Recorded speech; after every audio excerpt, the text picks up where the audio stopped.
Fala pessoal, professor Gustavo Lobão na área, tudo jóia? Estamos aqui com uma aula relâmpago, uma revisão de análise combinatória. Nós vamos construir um mapa mental, um mapa conceitual de análise combinatória, para que não reste dúvidas a vocês na hora de resolver uma questão, na hora da prova. Então nós vamos construir juntos esse mapa mental para saber, em determinadas situações, quais são os conceitos que nós utilizaremos. Então, acompanha com a gente. Primeira pergunta que nós devemos fazer: tem mais elementos do que termos a serem tomados?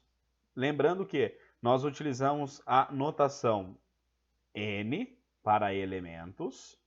Então, geralmente nós utilizamos N para elementos.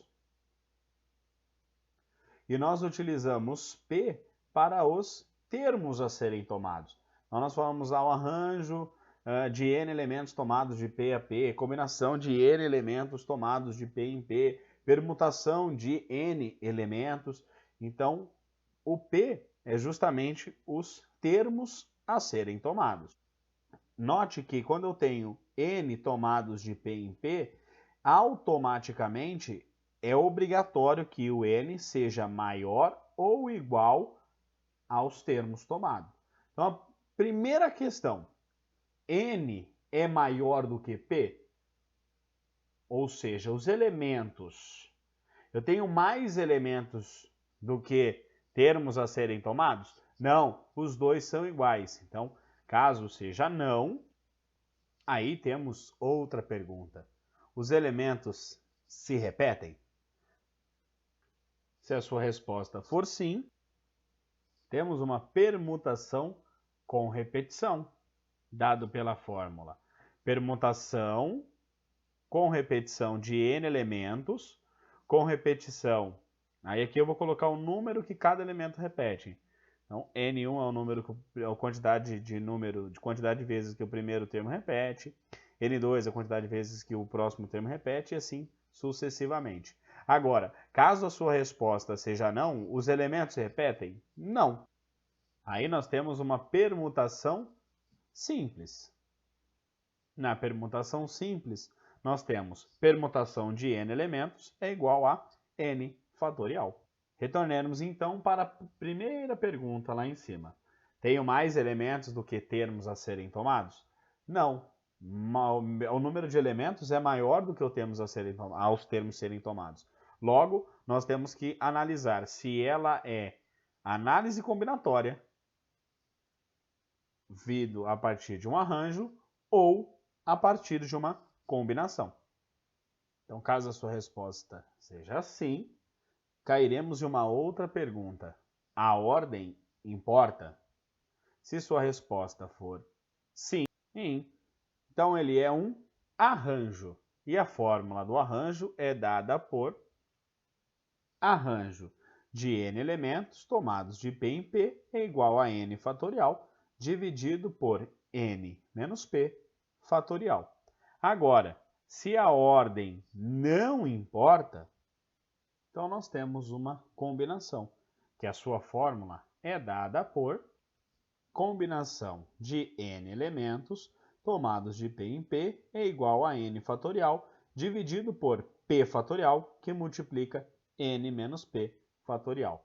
Vejamos agora um exemplo de cada um desses casos. Para a permutação com repetição, o exercício pode pedir de quantas maneiras podemos escrever, por exemplo, o bolo. Bolo. Então aqui eu tenho uma permutação com repetição. Então seria a permutação de 4 elementos com repetição de 2 elementos. Isso daqui ficaria igual a 4 fatorial dividido por 2 fatorial. Tá bom? Rapidamente aí o bizu, como que a gente abre isso daqui, né? Para resolver, ficaria 4 vezes 3 vezes 2 fatorial dividido por 2 fatorial. Esses dois números cortam. 4 vezes 3 igual a 12, tá bom? Agora sim, Gustavo. Nesse caso, eu teria a permutação de 7 elementos. Então, ficaria 7 fatorial. E dá um total aí de 1680 possibilidades de escrever 1.680 palavras com essas letras. Arranjo e combinação.